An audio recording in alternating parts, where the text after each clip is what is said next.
What's happening? I'm Iron Man from the music group theLottory. Showtime Records. I am a lifelong Laker and a cover of the NBA. Everything including Big D, that's the Dallas Mavericks, and Luka Doncic. If you enjoy this type of coverage, make sure you subscribe to the channel. Hit that notification bell so you never miss a brand new video. Like this video and leave a comment on where you're watching this video from. Shout outs to Ljubljana, Wurzburg, LA, NY, and the great state of Texas, baby.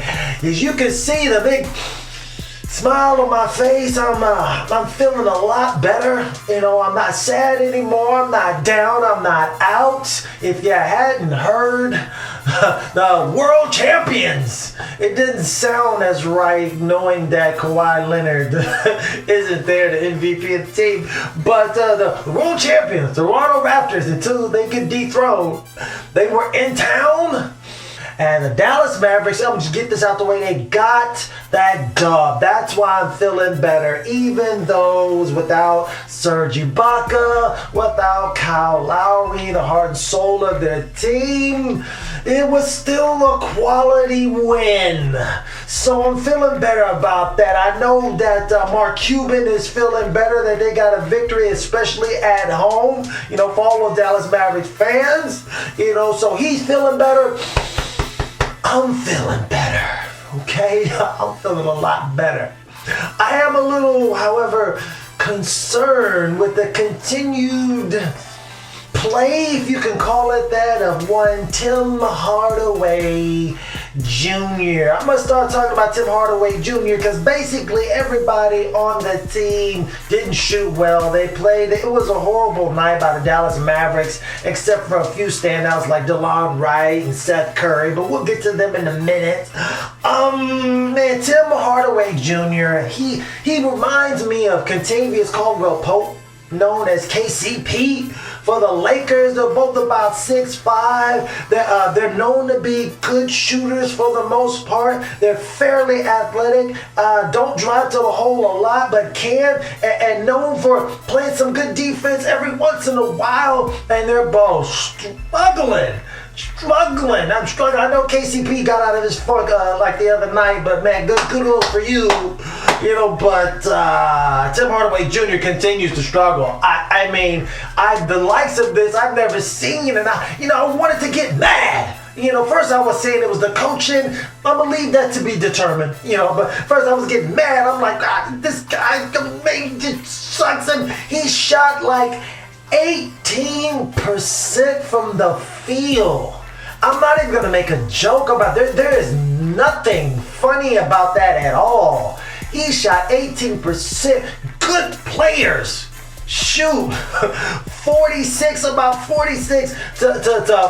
49% from the field. Now I say about 45 to about 48. That's what you want to do. You got the green light to keep shooting. You're a good shooter, not a volume shooter, just chunking up shots. He shot 18%. I'm like, geez Louise, what can we do to get this guy? We need this guy to be an integral part of the team. What can we do to get it better? So I'm thinking, I'm brainstorming over here. And I said, oh, wait a minute, it's Tim Hardaway Jr.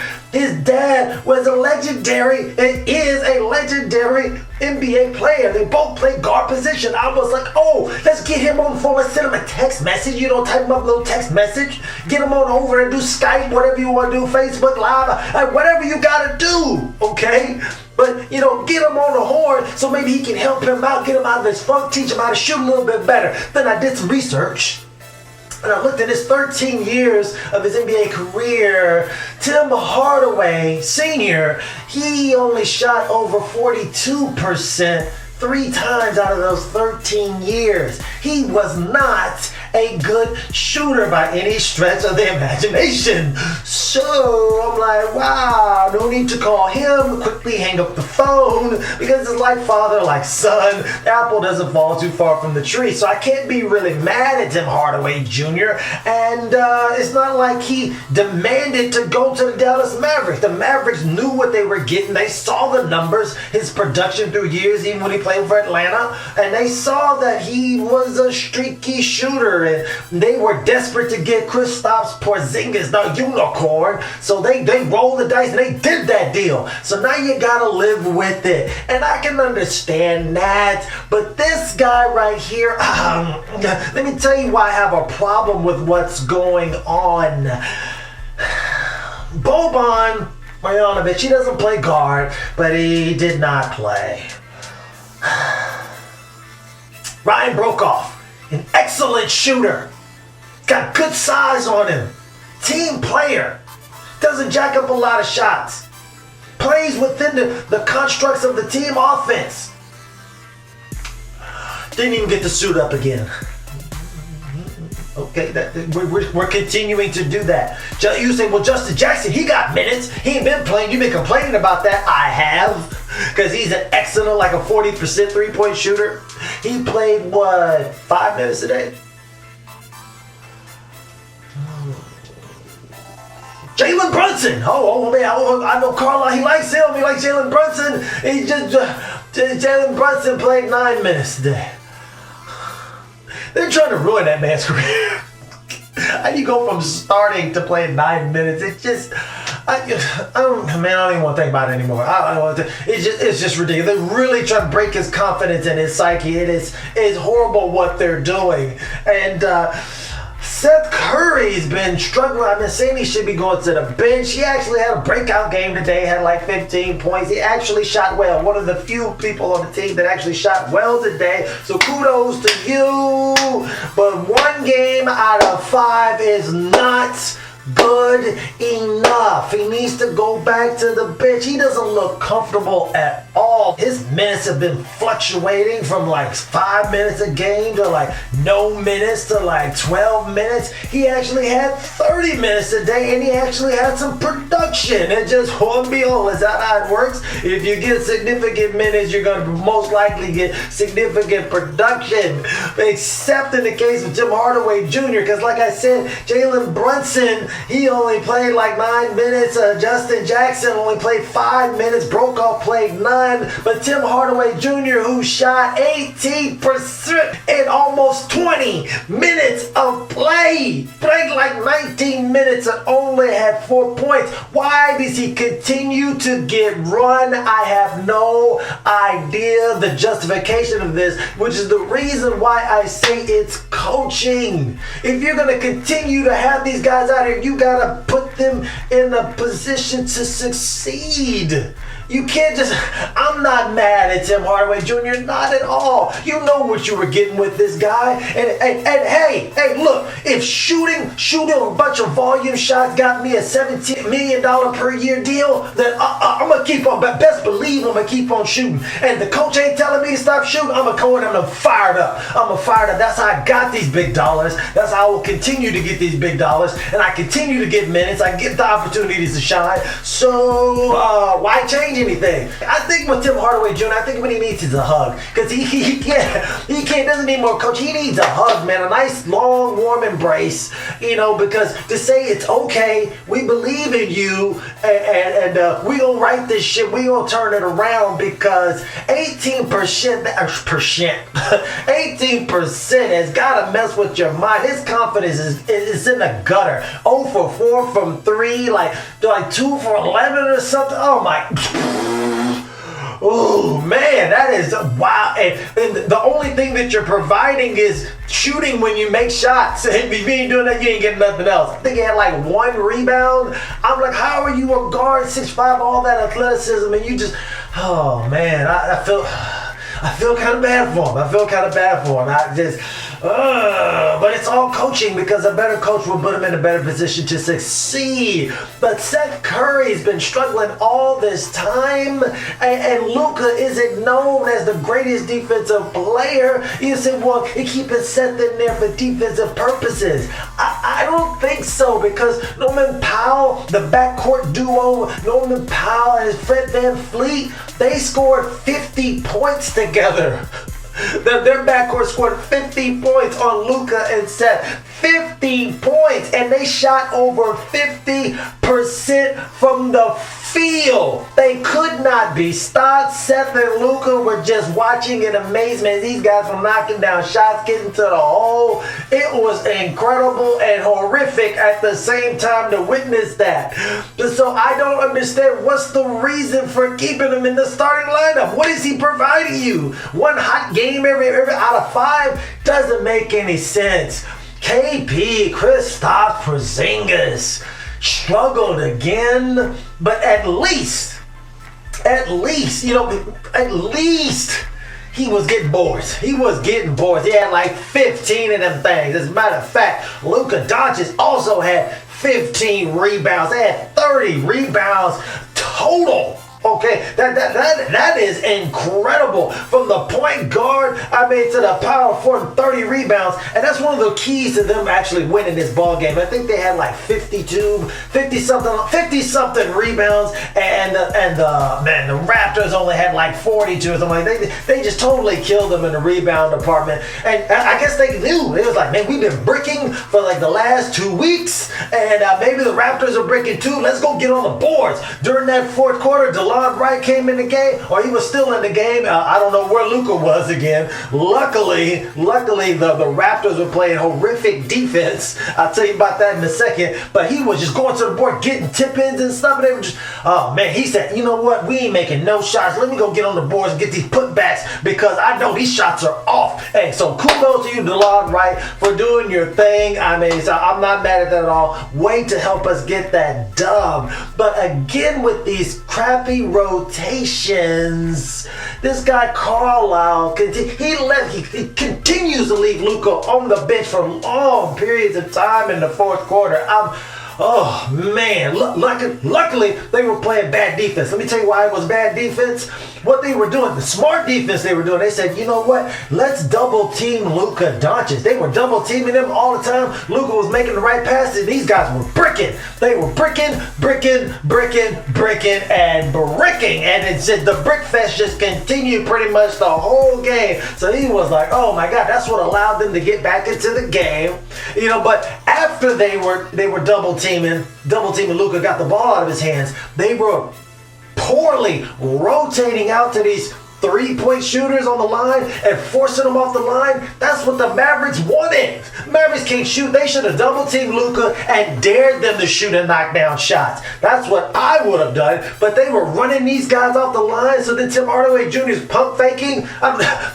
He's shooting 18%. But why are you falling for it? Let him shoot. I dust off his shoes, wipe off the ball for him, and give it to him and let him shoot it. I don't believe in that. Can't beat us with that. Can't do it. Won't do it. Okay, but they were running them off the line. They were pump faking and driving in. And then all of a sudden, Dorian Finney-Smith, who continues to start and struggle mightily, can't shoot worth a lick. He was like, oh, I'm diving in, I'm getting cuts, and he's getting dunks. Getting dunks and layups.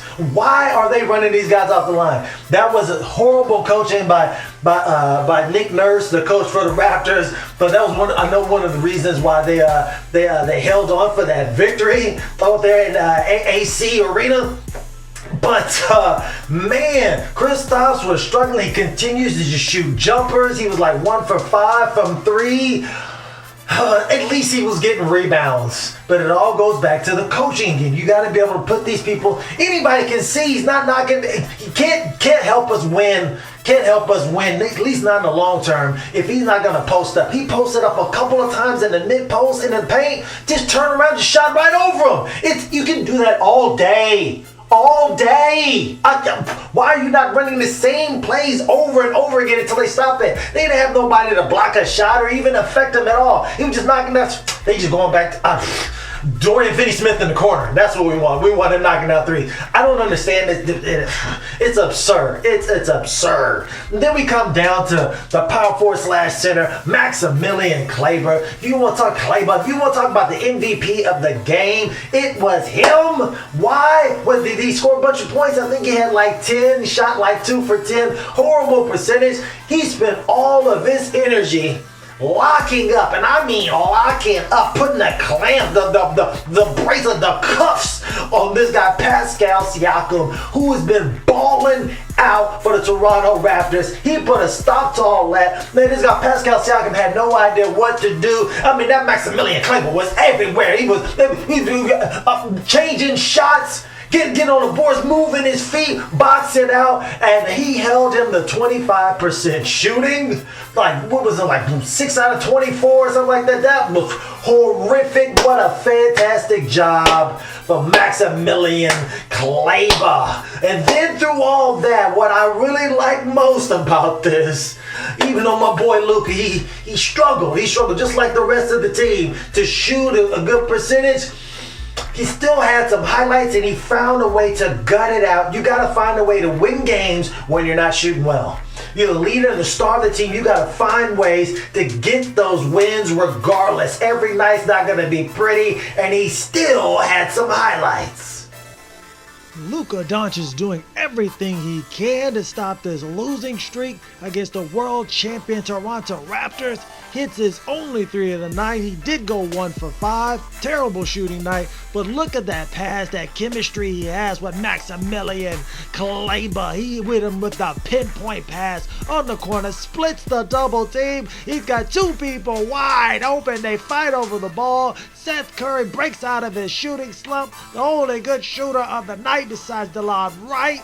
He's picking them apart, finding Dorian Finney-Smith, who is a non-shooter. Why is he on the three-point line? I do not know. Luka continues to drive to the hole, unabashed, undeterred, goes around the double team. In between 4 Toronto Raptors, he still gets the floater to go. Strong move. He said, I'm going to the hole. I'm too big, too strong, too good. Going around the pick. Oh, what a pass once again to Maximilian Kleber. The connection they have is tremendous right now. KP, Kristaps Porzingis with a knockdown 3, but he only went 1 for 7. That's why he didn't shoot it that time. The only one that was knocking down shots was Seth Curry. Look at this drive. This is tremendous. That was fantastic. I say he still had some highlights, but he damn near had another triple-double. As a matter of fact, he's averaging like a triple-double almost for the season right now. Like 30-some points, I think, and like 10 rebounds, 10 assists. I mean, it's crazy right now what he is doing. He is putting up some phenomenal numbers. But the last reason why the Mavericks pulled out this victory over the Raptors is because the Raptors shot 15 free throws. Luka Doncic shot 19 free throws himself. The Toronto Raptors, they were with the G Kundo, Bruce Lee, they were hacking. The Nick Nurse was complaining about the disparity in the foul calls, but they were hacking. The Raptors shot 15 free throws total. Luka Doncic hit 15 out of 19 free throws. And that's the reason they won the ball game. Make sure you subscribe to the channel, hit that notification bell so you're alerted every time there's a brand new video. Smash that like button to let the algorithm and the people at YouTube know how much you're enjoying this video. I'm Iron Man from the music group The Lottery, Showtime Records. Holla.